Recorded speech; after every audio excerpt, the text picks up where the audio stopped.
Good evening, everyone. Welcome to the annual Father Bernie Clark lecture, this year entitled An Uncommon Search for the Common Good. My name is Bill Purcell, and I'm the Associate Director for Catholic Social Tradition at the Center for Social Concerns, and I'm very excited to have you all here tonight for this evening. This lecture is one of those highlighting our Catholic Social Tradition theme for the Center for Social Concerns this year, which is Pacem in Terris, Raising Voices, celebrating the 50th anniversary of that encyclical, Pacem in Terris. In fact, I'd like to invite each of you, if you would want to participate in March 21st through 23rd of this spring. We're having a Pacem in Terris 50th anniversary conference here on campus, where we're bringing in speakers from the Philippines, from Pakistan, from Great Britain, and from around the U.S. to talk about and give papers on Pacem in Terris and what it means to build peace. And there's actually cards on the table out front if you want more information about the Pacem in Terris conference, or even if you're interested in presenting a paper. Or we're taking proposals until November 30th with that. Just so you know then, this lecture is also being taped. For those, it will be put on the C.S.C. website. So if you know someone who could not come tonight, who would want to see Sister Joan's talk, they can view that at the C.S.C. website. It usually takes a day or so for us to link that. Also in that website, and there's also sheets we've handed out, we always, when we give lectures, it's more than just coming to give a lecture, but we want you to do something when you walk out of here. So we've actually created one-page action sheets of ways to be involved in various ways. And also, if you click on the CSC website for Sister Joan's talk, you can also find about ways to be involved. For instance, a big thing, we just did a gathering a week ago talking about virtuous dialogue. How do we really have conversation in today's society? And so you can see a pledge for virtuous dialogue on that we would ask you to take. And last but not least, let me talk to you about Father Bernie Clark, since this is the Father Bernie Clark annual lecture. And Father Bernie Clark was a Holy Cross priest that not a whole lot of people know a lot about, but he was actually a very, very humble priest who died at the age of 56. He was originally a native of Montgomery, Alabama, not a place where a lot of Catholics are. And he came to Notre Dame and he did graduate work in medieval studies. He actually studied at Notre Dame, studied at Cal Berkeley. He went on and was very involved in several pastoral positions in both parishes and in campus ministry. He was also very involved in dorm life here on campus. And one of the things he did to students was he shared a theory of enough. And that theory said, when he would meet with the students, oftentimes the students come to Notre Dame and they say, you know, we're spending all of this money to get a Notre Dame education. I got to go get a job to make lots of money, right? And he'd ask the students, go and pray about what is enough. That was his first step. Then when he'd had the students come back, he'd say, okay, this is step 2. Whatever you said was enough, you have to hold that now for the rest of your life, and everything else you have to give away. And so that influenced many students at Notre Dame in a very silent way, in a way that actually impacted them, and that impacted people that actually then supported this Bernie Clark lecture. Because of that, that's that money that's coming back in order to provide educational experiences like this, and Sister Joan to be able to speak tonight. That, again, once you've had enough, what is enough, and then how do you live your life? And so Father Bernie was actually a very wise man. I want to now, if you had enough out of me, what I want to do is, since we're having a Benedictine speak, we thought it would be important that we do some Taizé chant to begin with. So I'm going to turn the podium over to members of our folk choir, fresh back from Ireland, who will lead us in a Taizé prayer. And then that will be followed by Father Paul Coleman, our Executive Director for the Center for Social Concerns, who will introduce our honored guests. Again, thank you all for being here.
chosen stone, cornerstone beyond all measure, precious that your faith may build upon. Alleluia. Confite mini Domino, quoniam bonus. Confite mini Domino, Alleluia.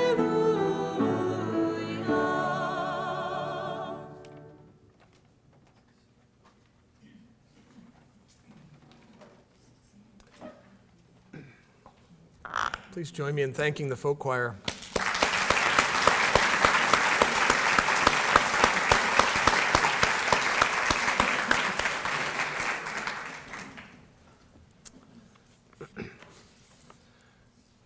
Thanks to Bill Purcell and his assistant, Paula Muller, for pulling this together. The Center for Social Concerns thanks you very much for being here. We are delighted to welcome Sister Joan Chittister to deliver the annual Father Bernie Clark Lecture. A Benedictine sister of Erie, Pennsylvania, Sister Joan has long been an intellectual and moral leader in the U.S. Catholic Church and a clarion moral voice in a number of global arenas. Sister Joan's formal leadership positions testify to the esteem in which she is held. To mention but a few, she served as prioress of her own community for a dozen years, also as president of the Conference of American Benedictine Prioresses, and as president of the Leadership Conference of Women Religious. She currently serves as executive director of Bennett Vision, a resource and research center for contemporary spirituality. She's also co-chair of the Global Peace Initiative for Women, a partner organization of the United Nations, facilitating a worldwide network of women peace builders, particularly focused on Israel and Palestine. And she's worked in a number of other global settings with international religious and other leaders, seeking to address some of the world's most pressing problems. In addition to her leadership and activism, Sister Joan is also a scholar who brings her learning to bear on contemporary human issues linked to spirituality, focusing in particular on peacemaking and a variety of other global challenges. She received her doctorate from Penn State University in speech communications theory and also a master's in theology from here at Notre Dame. She was elected fellow of St. Edmund's College, Cambridge University, as well as named a distinguished graduate of Penn State and of Mercyhurst College and of our own university. Drawing on her erudition and what I think is a really remarkable ability to read the signs of the times and to communicate faith in a compelling way for today, Sister Joan has written more than 45 books. These cover topics ranging from commentaries on spiritual classics to contemporary spiritual issues, from global peacemaking to dialogue among and between religions. And she's also spoken in a variety of global venues on behalf of peace building, gender equality, and global justice, joining stages with figures like the Dalai Lama, urging the virtues often of varied forms of monastic life as resources for global peace and justice. She has received numerous awards for her scholarship and her advocacy on behalf of global peace and justice and the well-being of people everywhere, especially women. On a personal note, I first met Sister Joan Chittister 22 years ago. She was kind enough to pretend she remembered. I was a deacon serving in a local parish here in South Bend, Indiana. And I was in a group of people who were newly in full-time ministry, and we reflected every few weeks on our new experiences in light of the education we'd received in graduate theology here at Notre Dame in our Department of Theology. She was kind enough to join us for an afternoon presentation and very frank and enjoyable discussion. I recall being both challenged by her words and her witness, and comforted by her obvious faithfulness and courage. I carry around good memories of that afternoon, and I'm really delighted now to invite her to address us in the annual Father Bernie Clark Lecture. Let us give a warm Notre Dame welcome to Sister Joan Chittister.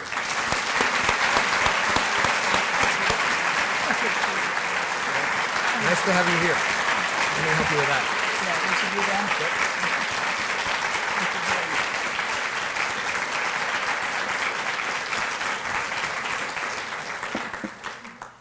Yeah, I get really nervous when I hear introductions like that. But I must admit, when you get one like that, you wish, I find myself wishing my mother were alive. She'd believe it. One thing that they make perfectly clear to me, if not to anybody else, is that I haven't earned a decent living for years. Get myself a day job. I don't like to leave false impressions, however, for anybody at any time. So if you don't mind, I want to thank you, Paul, for trying, but I'd really rather give my own introduction. We have one back in Pennsylvania where they talk about a rabbi and a priest who went to the local prize fight together. And when a little Jewish boy got in a ring, he jumped up and down, he flexed his muscles, he beat on his chest, and he went to his corner. And when a little Catholic kid got in the ring, he jumped up and down, he flexed his muscles, he beat on his chest, he made the sign of the cross and went to the corner. The rabbi looked at the priest and he said, "Is that going to help him?" And the priest said, "Only if he can fight." So I want to thank you for trying, Paul. It was nice. I've prepared tonight's lecture from two perspectives. One from the writings of Teilhard de Chardin, who says, "The only task worthy of our efforts is to construct the future." The only task worthy of our efforts is to construct the future. And then finally, from the perspective of a pastor in a small Appalachian church, in a basement church down in the mountains of Appalachia, who new and enthusiastic and filled with the Holy Spirit, went in one morning and he said, "I know what this here church needs, and I intends to get it for us. What this here church needs is a chandelier." And the old man sitting back under the coal-blackened window at the farthest end of the church yelled out, he said, "Pastor," he said, "I completely disagrees with you." He said, "In the first place, we got nobody here who could spell it to order it." He said, "In the second place, if we did have one, we got nobody who can play it." And he said, "Anyway, what this here church really needs is light." Now, the point of the story is this. We are all given to the temptation to use words differently and think we're all using them the same. So tonight I want to spend a little time sorting out some words, most of all perhaps the whole concept of, quote, the common good. To celebrate the 50th anniversary of an encyclical called Pacem et Terris brings us to the very heart, not only of what it means to be a Christian, let alone a Catholic, but what it means as well to be a citizen of the United States in a time like this. In every single presidential election cycle, we enter as a people into the centrifuge of one of the oldest debates and at the same time one of the most pressing contemporary questions in the life of this country. And that question is exactly what, as a people, are we about? Is such a thing as a common good even possible in a world such as ours? And if so, out of what cloth can we possibly create it? I heard two stories recently that I think put those questions in perspective and may provide a guide to their answers as well. Holy One, a student asks the elder, why is it that so many come to the desert seeking a good life, and yet most of them give up very quickly and return to the city? The elder thought for a moment, smiled, and said, last evening, my dog saw a rabbit running through the bushes, and he began to chase it, and other dogs then joined the chase. After a while, though, the dogs got tired, and many of them began to drop out of the chase. By morning, only my dog had continued to hunt. Do you understand now why some stay, but so many go? And the young disciple looked up and said, well, actually, no. And the elder said, why? It's simple. My dog saw the rabbit. Point. If you don't know what you're looking for, if you don't keep your eye on the end, you will never persist long enough to achieve it. The second story is about Tetsugen, a devotee of Zen, who realized that the Japanese would never embrace Buddhism if they could not read the teachings. So Tetsugen decided to publish the Buddhist sutras in Japanese characters, a project that would take many printing blocks and cost a great deal of money as a result.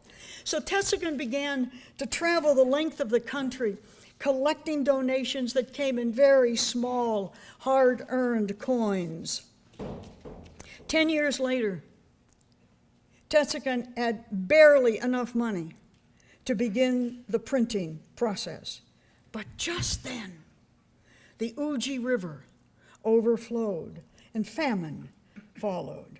So Tetsugen took those funds, the ones he'd collected to print the sacred books, and he spent the money to feed the hungry. And then he began collecting all over again. Several years later, an epidemic spread over the country. This time, Tetsugen gave the money away to care for the sick and the dying. And the third time he went begging, it took 20 years to get enough money to finally publish the sacred texts. Those printing blocks, which produced the first edition of Buddhist sutras in Japanese, can be seen today in Obaku Monastery in Kyoto.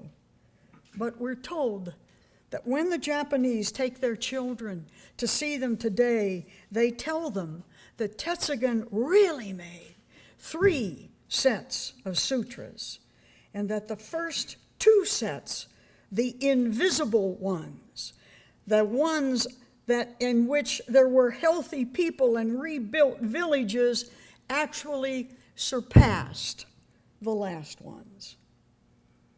Point. When you know what you're looking for, it becomes the driving force behind everything else in your life. And I read all of those stories in the light of Parchamenteris, in which John 23rd, in talking about peace, does not talk about war. He does not talk about militarism or nuclear treaties or cruise missiles. Instead, in 176 paragraphs of that encyclical, he talks 48 times about the common good. So there it is. That is the whole lecture. Without the common good, there will never be peace and certainly no justice. Welcome, then, to this rudderless world of multiple needs that Tessagan, the Holy One, and John 23rd have left behind for you and me to figure out and deal with this time. The fact is that the issue of the common good is of such importance that it plunged de Tocqueville and James Madison onto opposite sides of the question of what it is and how to get it. It riveted the founding fathers 200 years ago, and it clearly confuses this session of Congress now. It has plagued political philosophers and economists across the centuries, and it continues to do so to this very day. It is the holy grail of politics, this thing called the common good. But what is it? A common good is a vision of public virtue, which engages the individual citizen, energizes the government, shapes the public system, and points the public direction in all its policies, all its institutions, and all its legislative intents. The common good is the answer to the question, what is it that we all want for this country? What is it that we perceive to be really good for everyone? And how should we go about getting it? Well, it may have been easy to define a common good in the tiny city-states of Greece, or even easy under the direction of strong imperial leaders in Rome, or in theocratic Europe where church and state were one. But after the Reformations of the 16th and 17th century split Europe in two, in both church and state, the very notion of one single overarching definition of a common good began a timber at a time to split with it. Whose common good would the common good now be? In fact, which common good will we ourselves have in mind as we go to our own election stations in November? Will it be the common good that is defined by majority vote? But then what about the minorities, gays, people of color, women, that do not see that what is good for wealthy, white, heterosexual males is also as good for them? Or will it be the one that is shaped by economic differences? But then, where does good lie?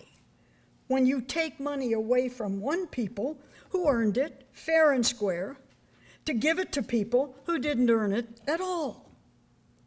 For some today, the common good is what contrary advocacy groups manage to impose on the whole group as a whole. But then, how successful have we already seen that one to be when the nation is forever under pressure from competing groups that are hostile to compromise to begin with? Others surely will want a common good that protects us from the rise of tyrants by reducing bold ideas to the least common denominator. So nobody's happy, but everybody's unhappy together. Then what will happen then to the kind of creativity that risked the 4th of July and laid railroad tracks across a sparsely populated nation and later went to the moon, and tonight as we sit here is roving around on Mars? Or is it the kind of common good that seeks to melt down the stubbornly unmeltable dimensions of culture, religion, and worldview into one homogeneous mass? But then what will happen to the United States that absorbed all of us and made our differences one yet not indistinct. The truth is that all of those possibilities are on order tonight. All of them exist one place or another as we speak, and all of them claim some kind of public allegiance, and all of them have both succeeded and failed over time. Have we ever seen them? Have you ever seen them? Of course we have. Of course you have. No matter how young you are, of course you have. Monarchy after monarchy, based on the divine right of kings, however sincere, has failed. One after another of the great European royalties fell to assassination or revolt for lack of a common good. And their modern successors, Baby Doc in Haiti, Kosciuszko in Romania, Idi Amin in Uganda, Mubarak in Egypt, among others, have all fallen likewise. And with them went the people, until there was little more left of the people than the ashes of their anger. How can we possibly have a common good where the good of the ruler comes before the good of the ruled? Socialist states too, Russia, China, North Korea, Vietnam, based primarily on economic goals, pledged themselves to the common good of state control, and then finagled the people to exist for the glory of the state rather than commit the state to the welfare of the people. And they either fell or failed to thrive, all across the world. People were left disheartened and depressed, undeveloped and unhappy, without either hope for the better or the kind of confidence it takes to create it themselves. Only constitutional monarchies, republics, and democracies based on a commitment to communitarianism really set out to embrace the ideals of Plato and Aristotle and Cicero that strongly held common visions of a life worth striving for every member of that society would also make for strong and visionary countries. But the truth is, read your newspaper, even those countries, even we, are having a difficult time now framing a common good anymore in a country once totally devoted to universal possibility, but is now forever walking through its fractured shards. Instead of a common good now, we seem more inclined to talk about the general good, as if we're willing to let some people out of a right to it. Or we talk about the public good, meaning natural gifts that benefit all of us equally, like air and water and good order, if, of course, we have the good fortune to find air that is pure and water that is clean and land that is toxin-free and resources that are sufficient to afford any of them. Oh, no doubt about it. The universal and age-old notion of the common good is an endangered species these days. The question is why, and the answers are legion. Pluralism and the diversity it brings right in front of me tonight breeds fear of the very differences that can bring us rich, new insights about the Commonwealth and great new gifts to give it.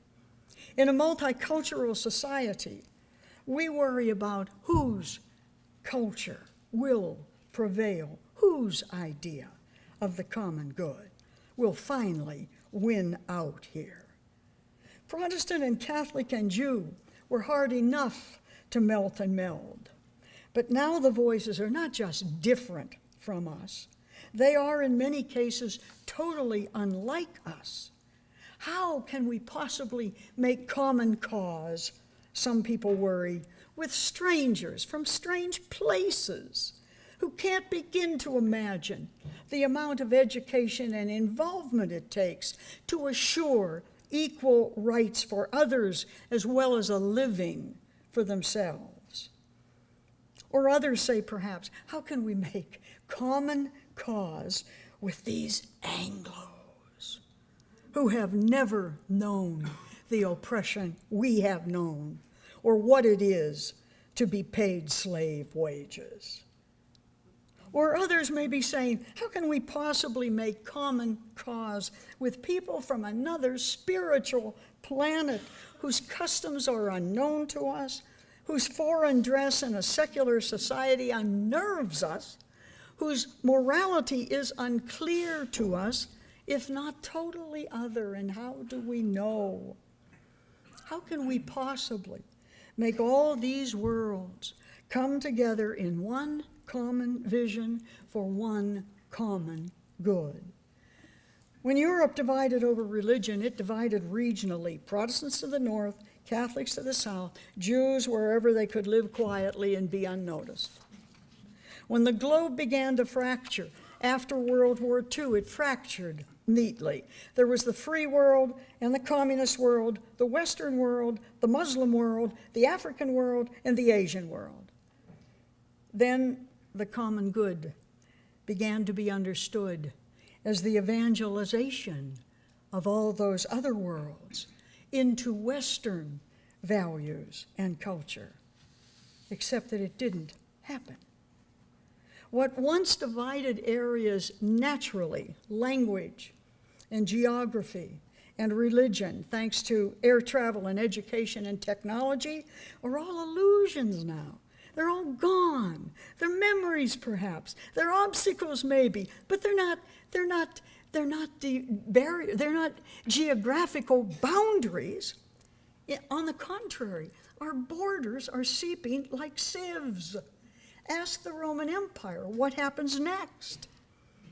Instead, we find ourselves now in the middle of a nation, citizens of a nation, with a global profile far beyond our Irish, Polish, German, or Italian forebears, and in the middle of a globe to whose peoples everywhere we now have new national connections. Now in this country, our own size has tripled since the days of our once glorious claim to national isolation. Our own social landscape is now multicolored and multi-tongued. Walk the streets of New York if you don't believe me. And yet our own various peoples are becoming more and more voluntarily segregated. And cultural differences have multiplied to such an extent that we are now struggling to become one again, to become again one nation under God with liberty and justice for all. And all of that in a world that is grossly disunited, but also, ironically, inextricably linked technologically, economically, and now, thanks to Facebook, even socially at the same time. But Parchment Terrace gets clearer every day. It reads, "The fact that one is a citizen of a particular state does not detract in any way from his or her membership in the human family as a whole or from their citizenship in the world community." People in barrios in the Philippines and in tents in Port-au-Prince, on dung heaps in India and under corrugated iron in Africa are watching street corner television, and they see our 8-lane highways choked with cars and hear us worry about a 5% drop in the stock market while their infants die in their arms. Indeed, globalization homogenizes the world, turns it into one great heart, aching for a common life, a common vision, a common good, but it fragments it too, and it shakes us to the center of our souls. The great new world of the post-war period, with its promises of peace, its vision of technological miracles, and its taste of economic security for anyone, has given way to an Alice in Wonderland reality for everyone. We are peoples born in a white Western Judeo-Christian culture that we are watching become more brown, more Abrahamic, more Eastern, more polyvalent every day. And that shakes us to the center of our souls. First, we came face to face with the scope and the implications of the Holocaust. Then we came to realize the ultimacy of atomic warfare. Then we grappled with the shame of Vietnam. Then we watched the doomsday clock tremble closer and closer to the end time of a Cold War. Then we counted the bodies left over by the new methodical process of ethnic cleansing. And then we watched in our own living rooms as the center of Manhattan burned to the ground, attacked by no high-tech weapons at all, except 2 of our own commercial airliners. And in response to that murderous act, the death of over 3,000 Americans, flailing in rage in any and every direction, we killed at least 4 times as many of their innocent as they had managed to kill of our own. As a species, as nations, as peoples, as persons, as the students of tomorrow. Clearly, we have discovered we were all capable of the unthinkable. And then we understood there are no innocents anymore. There are no such things as non-combatants. We are all at risk, and we are all one, whether we know it or can articulate it or not. These are not simply changes on the social landscape. These are issues that change our very understanding of ourselves, of who we are as human beings, as citizens of anything. They change the shape of our lives. They challenge the very fabric of our souls.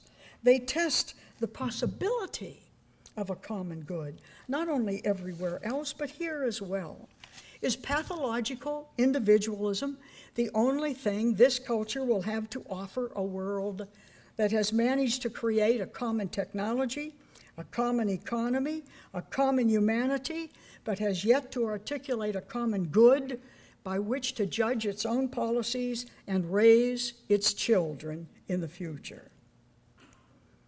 But where can we possibly go, you and I, people like us, who hold no authority, who do not sit at the tables that make these decisions? Where can we possibly go, then, to find that great grail again, if not to a set of principles common to all cultural backgrounds, engraved on all human hearts, at the base of all human longing, and as the fulfillment of all human hopes? My suggestion is that we look again into the core of the spiritual tradition the children of Abraham hold in common, to find the elements of a common good, to find a direction that transcends the differences of cultures and creeds, of social circumstances and social barriers. My suggestion is that we look again at what the world may too easily dismiss as poetic piety, that we may too easily dismiss in our churches on Sunday as poetic piety, and so fail to see in it a seedbed for the reemergence of the common good in the 21st century. This model is at the beating heart of the Jewish scriptures in Isaiah and Ezekiel, in the Psalms and the prophets and the Proverbs.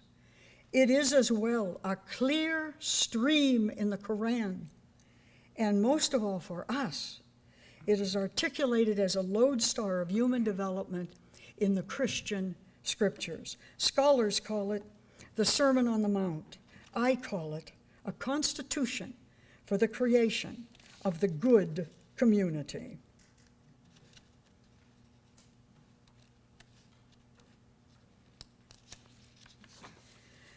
Until we say that good community is precisely where, as a people, we want to go, unless that's the rabbit we're chasing, we will not stay in the chase.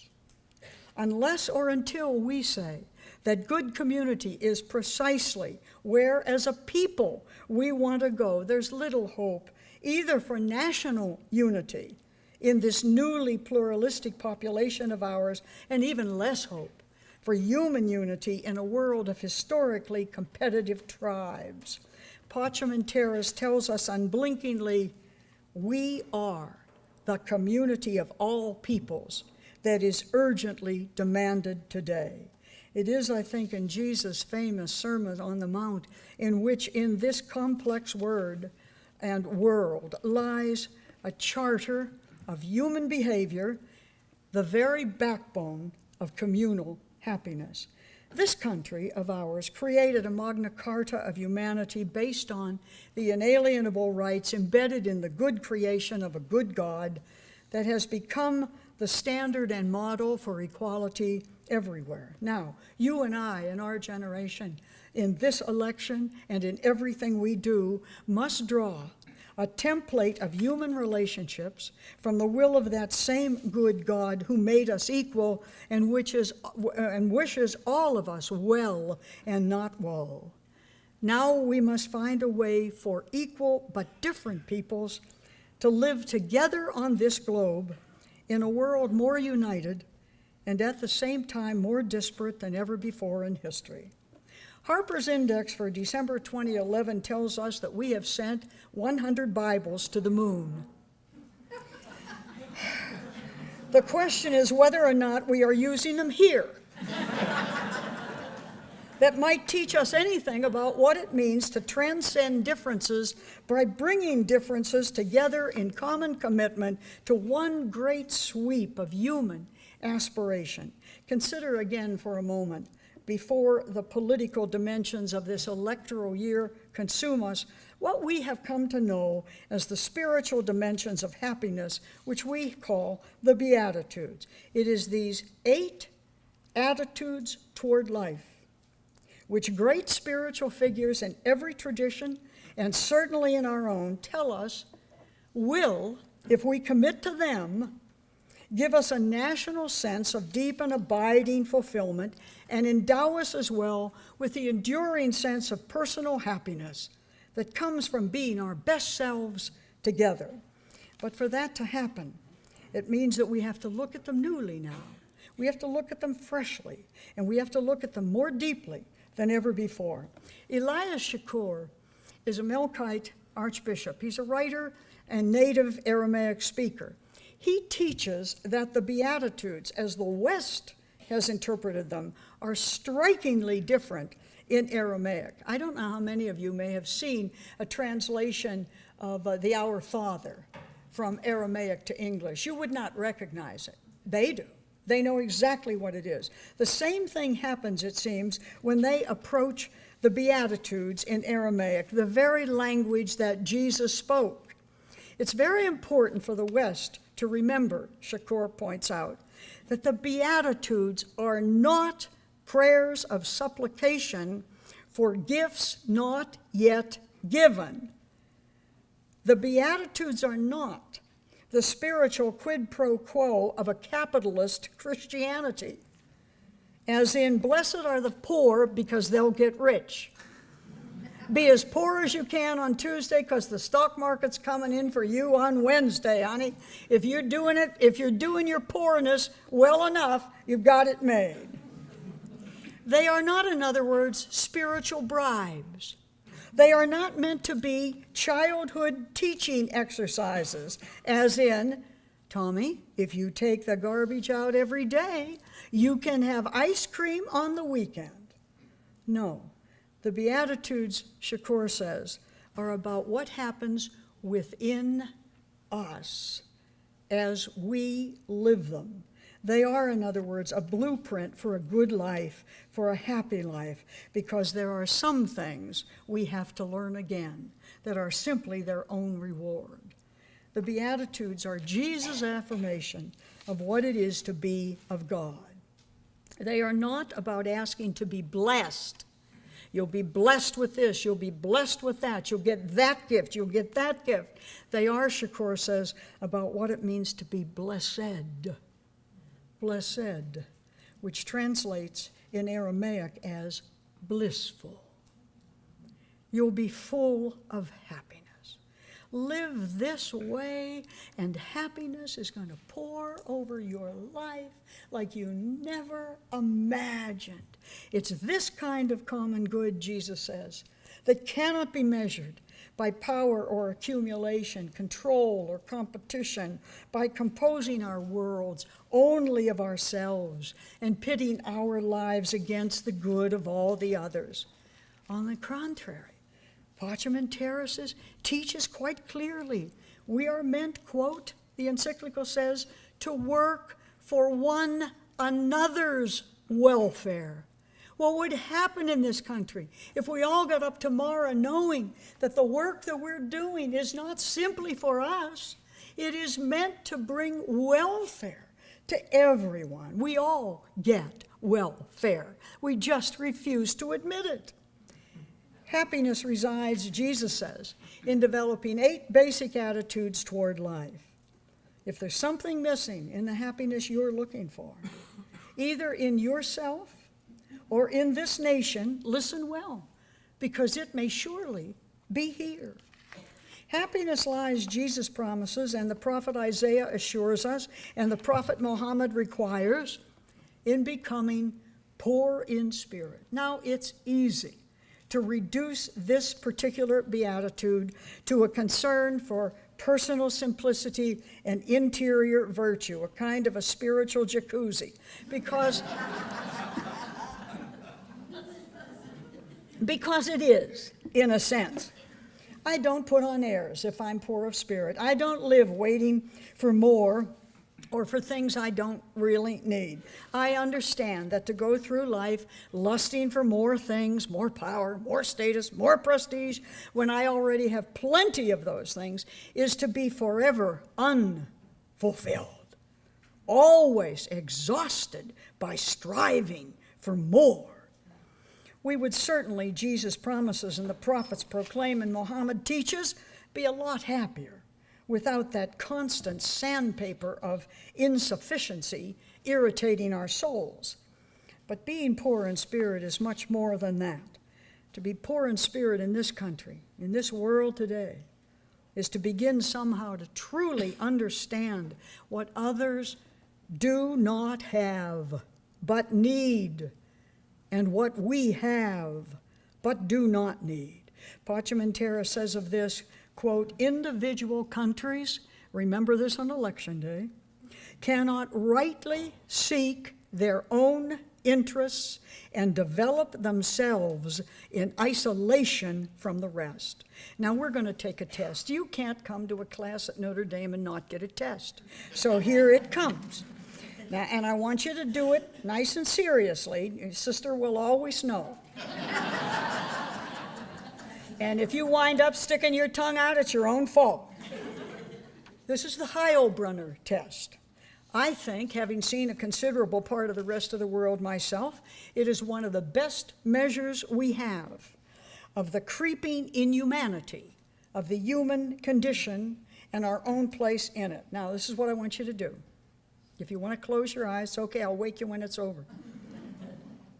Heilbronner asks this: what would it take for the average American to live the lifestyle of the poor of the world? I want you to put yourself now in front of your own house.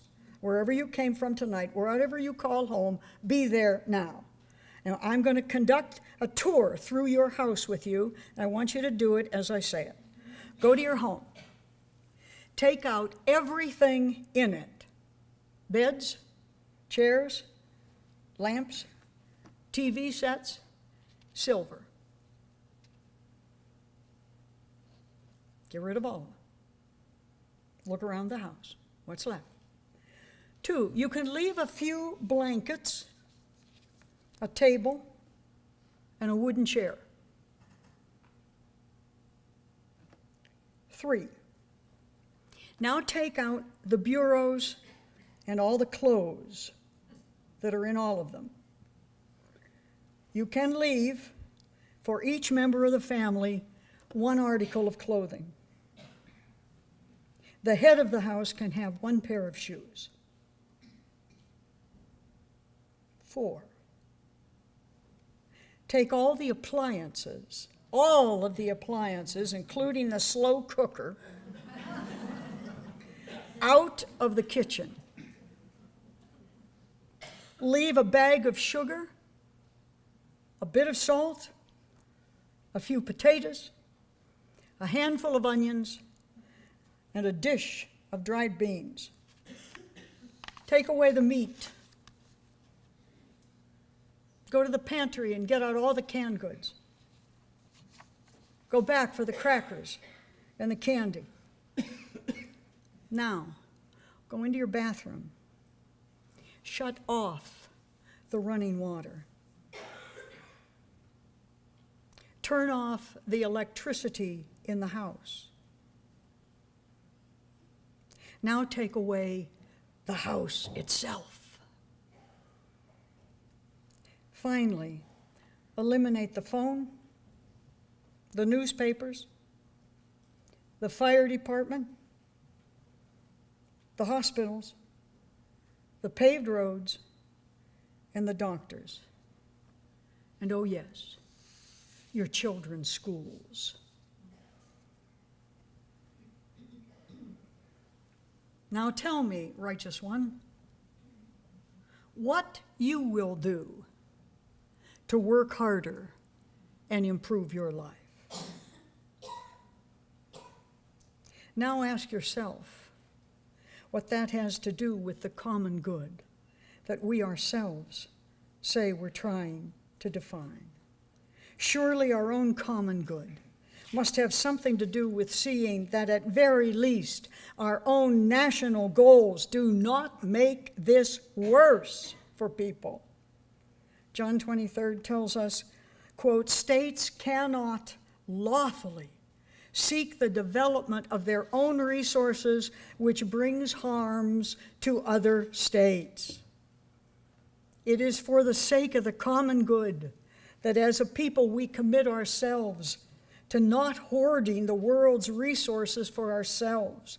We must come to understand that independence is now impossible, that we are all in this together.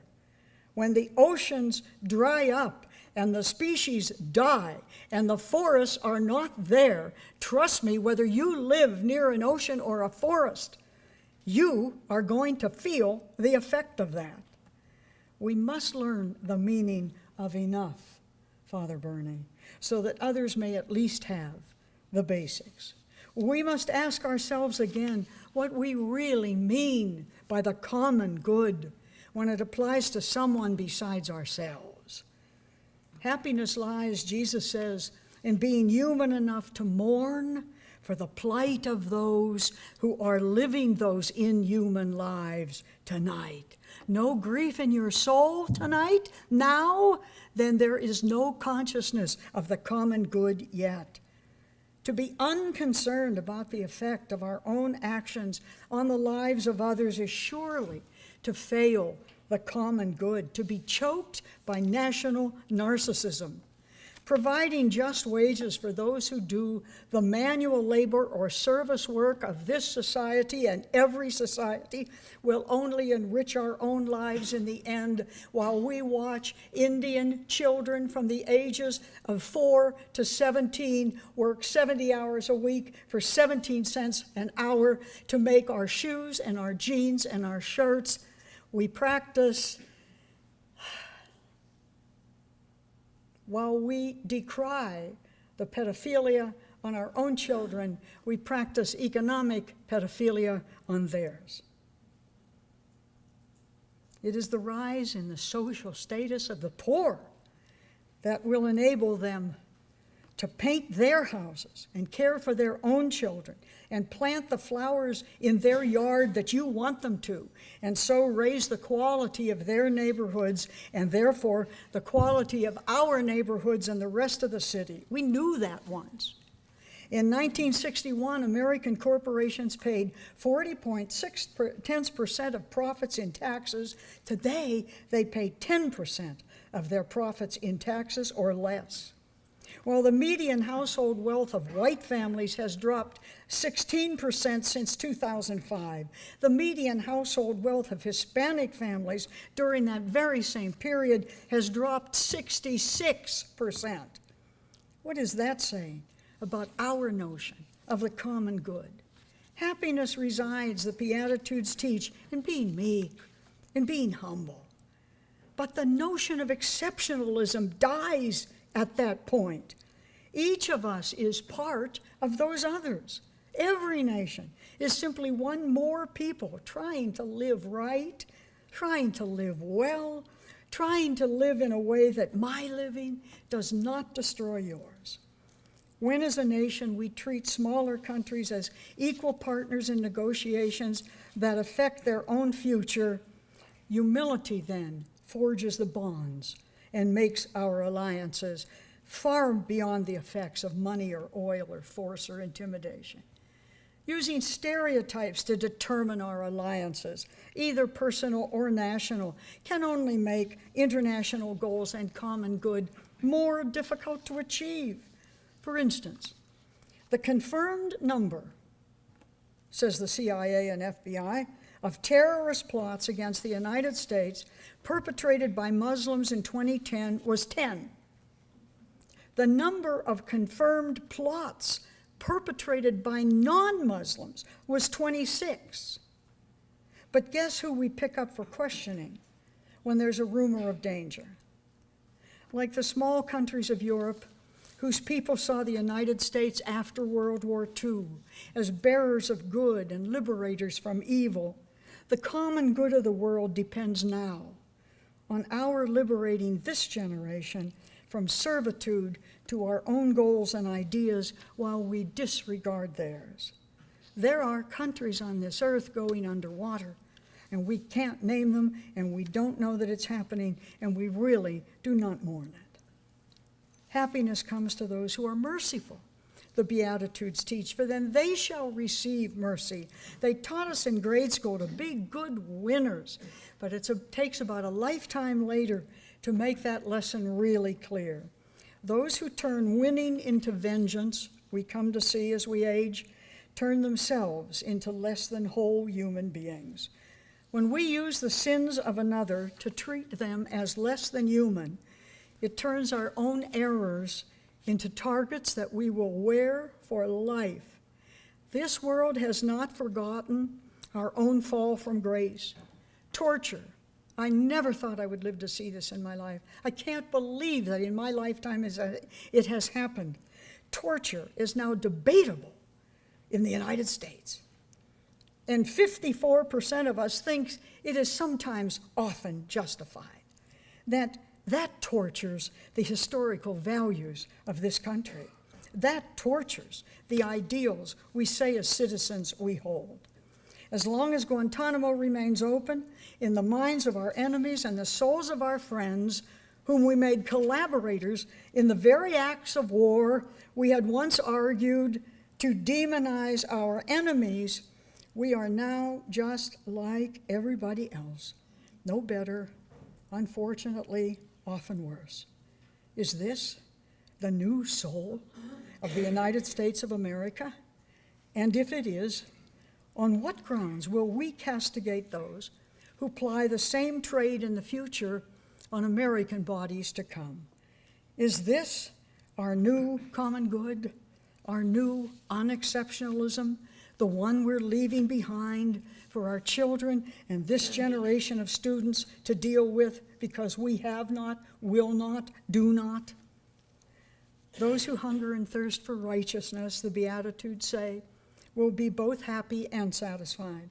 They will persist in the commitment for righteousness until at long last, once again, righteousness, justice, and humanity stamp made in the USA over everything we do, over every product we sell, over every piece of legislation we pass, over every human right we protect everywhere. Then the America that brought freedom and justice for all to a city near you, to a country far away, to the measure of everything we do, will rise again, a new Eden, a city on a hill, a light for the peoples. Until then, we must, each of us, refuse to let go of standards that require us to demand an equalization of black and white prison sentences, of black and white housing standards, of minority and white health care, of minority and white educational systems. We must have a common good that provides rehabilitation as well as incarceration, insurance coverage as well as emergency room care, the education as well as the warehousing of students in poor schools. Happiness, we learn in the Beatitudes, requires us to be pure of heart, single-minded, true, to be tested. When the psalmist asks, "Who shall enter the temple?" the answer comes down to us across the generations quite clearly: those who have clean hands and a pure heart. These are the ones who see good everywhere and treat everything and everyone as also good, as also gift, as also greatly to be prized. They see God everywhere as well and refuse to cast an evil eye, to categorize people, to denounce other ways of doing the same things we do, but differently. They refuse to view the world through narrowed eyes and a wary heart. They are people who do not want to turn the United States into a guarded fort and our houses into bunkers and our lives into personal security projects, armed and alarmed and careful to the point of becoming prisoners in our own homes. They are politicians who do not want to spend the patrimony of the United States on becoming the modern military Sparta of a world more in need of the art and music, philosophy, and literature of Athens.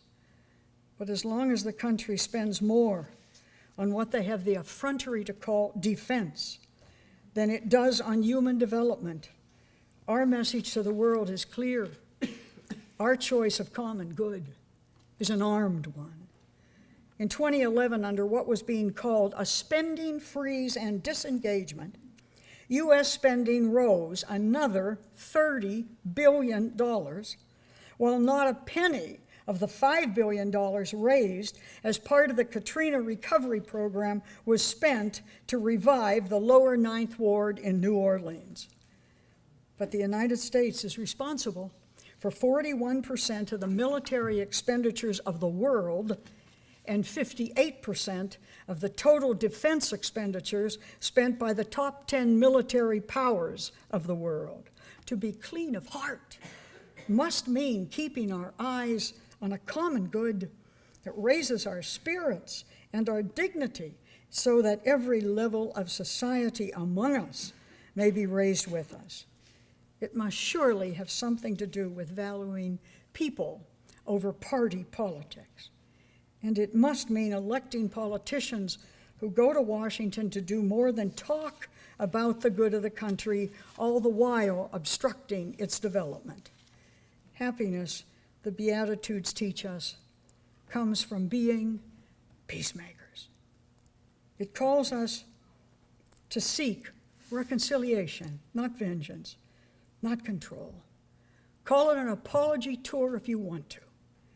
But where I come from, they call it Christianity. To see the human community as a family for whom we are all responsible is the peacemaker's aim. The chance that an American who earned a bachelor's degree in 2008 will still be paying off student loans in 2028 is 1 in 3. 1 in 3. 1/3 of our present students will be in debt for the first 20 years of their professional life because we don't have money for education in this country. How does this generation get ahead that way? How do they raise a family that way? How do they save for retirement that way? How do they do what they need to do that way? We owe justice to our own children. What common good will we embrace to achieve that? And at the same time, the minimum number of people killed by CIA drone attacks in Pakistan in 2010 was 607.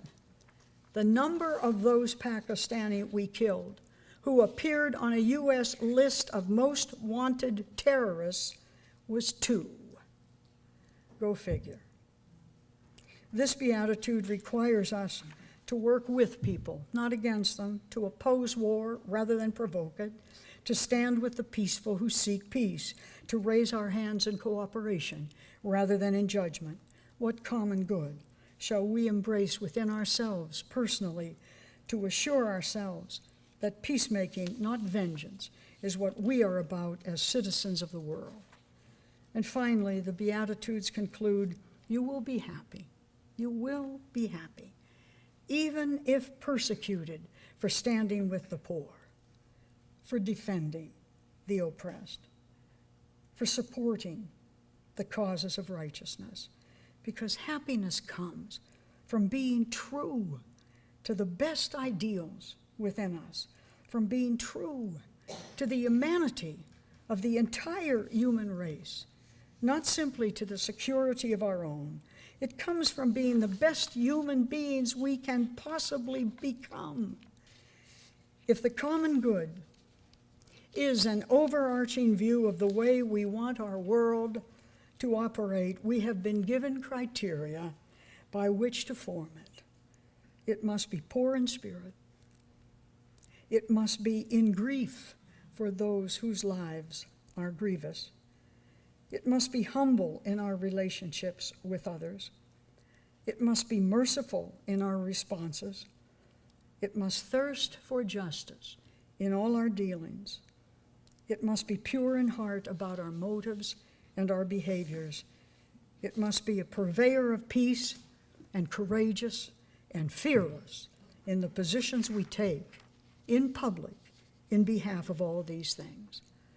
Then, like Tetzigan, we will have written the scriptures of a common good with our own lives. Then, as the old monastic teaches, it will be clear that we have kept our eyes on the important things in life and fashioned a common good that changes this wandering, weary world in the process. And most of all, remember, as the writer says, unless we work for the common good, there won't be any. The only question now then is, will we ourselves do our part of that process to which good Pope John calls us in Pacem in Terris when he says, every believer in this world of ours must be a spark of light, a center of love, a vivifying leaven. This world is calling us to bring light to it, to feel for it, and to change it. But remember as you go why you're doing it. You're doing it because time changes nothing. People do. And we're doing it because if the people will lead, eventually the leaders will follow. Thank you for coming.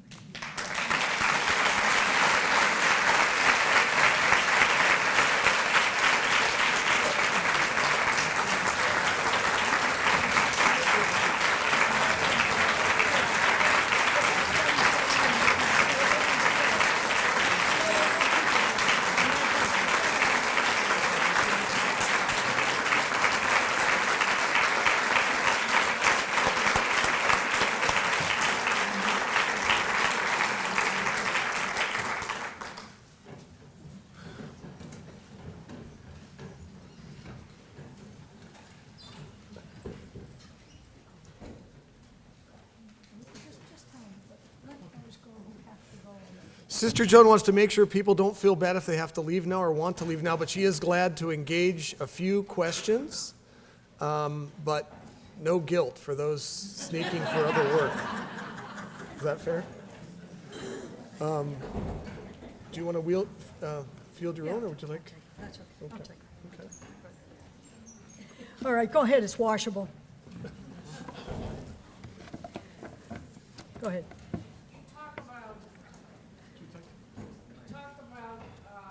You make a statement, we don't have money for education, tongue in cheek, if you will. I would suggest that it's exactly what you're talking about. We have plenty of money for education. Look at our institutions, such as Notre Dame, who has raised billions in endowment, billions, across the country, and yet we continue to raise tuition. So I go back and ask the question that you asked at the beginning. What is enough?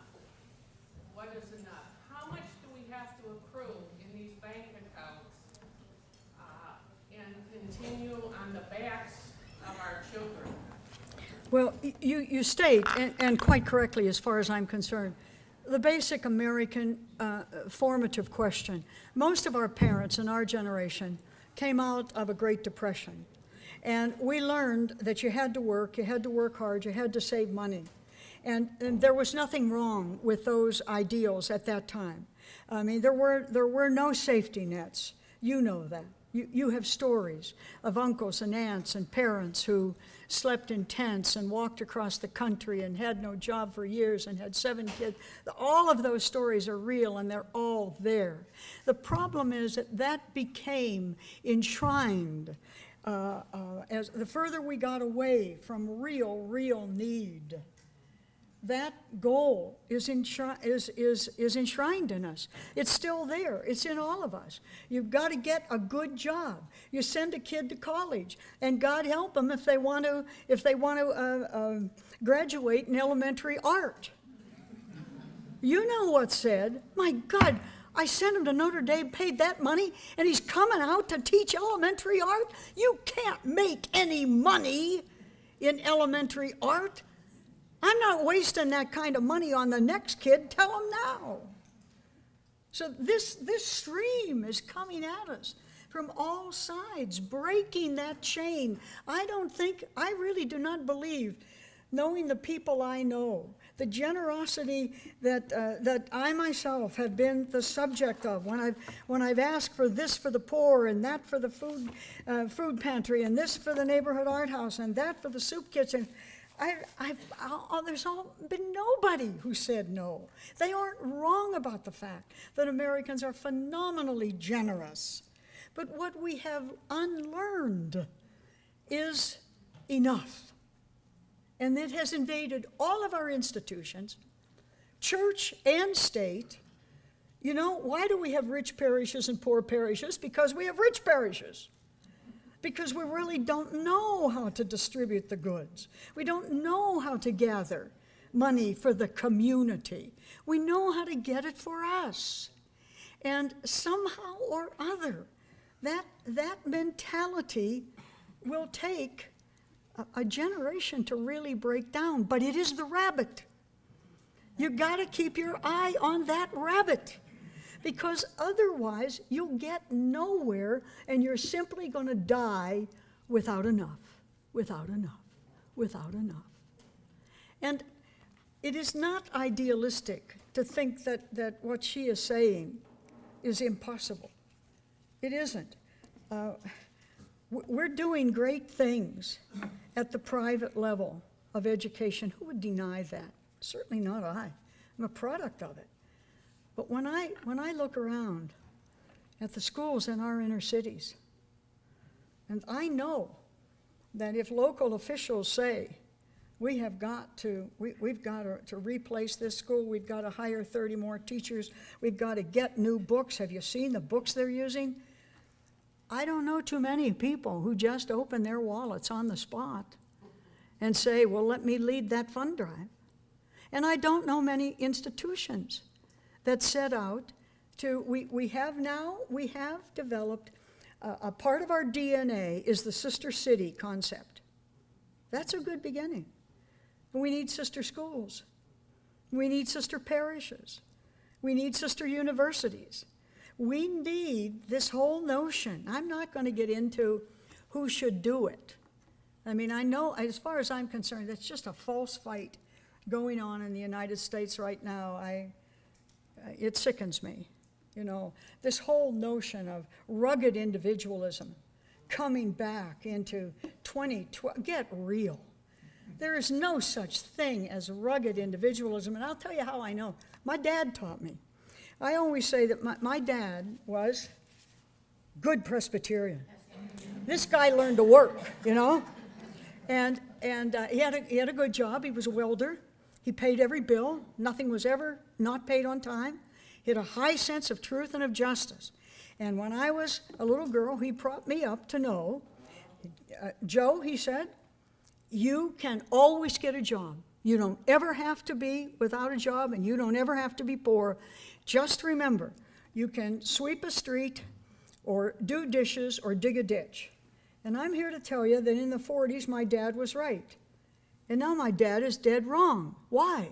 Because machines sweep the street in our ghetto as they go by, and machines do the dishes in the hamburger joints, and machines are taking care of our washing. And the average person without an education just cannot go there and get a job, or the job they get, they're being used again. Someday historians will write of this period and what we've done to Hispanics and what we're doing to our own.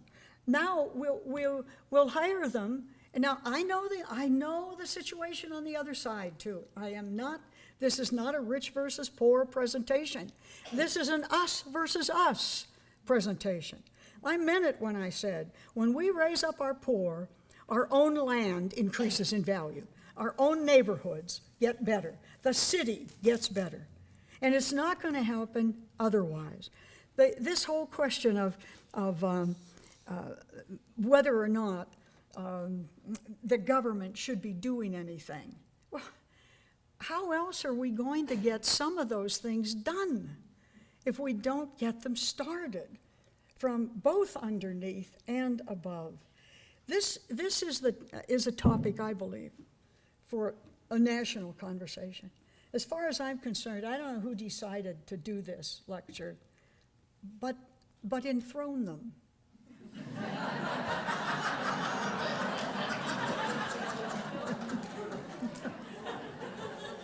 They are the saints of our time.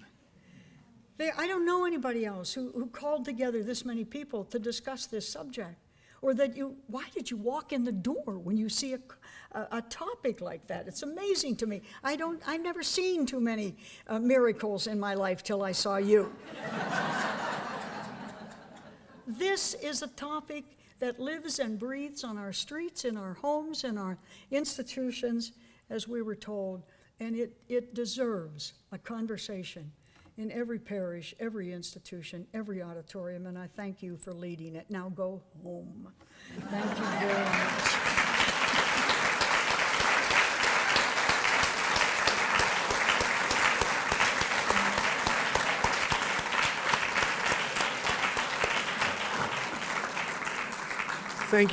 Thank you very much, Sister Joan, and she is willing to chat with you if you want to come up and talk to her. But she probably needs some more drinking water. We will supply her with that. And thanks to all of you. Once again, thanks to Bill Purcell, my colleague at the center, and Paula Mulhare, my colleague at the center, for helping to organize this. Also our guests for dinner tonight who are able to join us with Sister Joan at Geddes Hall. Thank you all very much. Have a great evening.